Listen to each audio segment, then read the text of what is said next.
Hari ni datang Mercedes A-Class Sedan.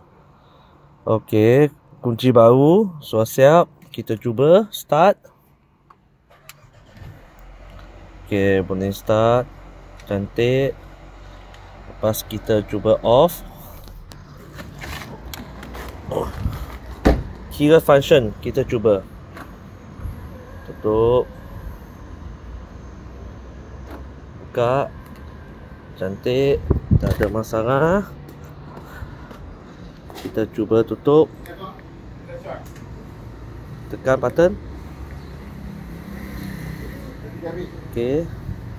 Buka. Okey, cantik. Lepas tu kita cuba buka bonnet.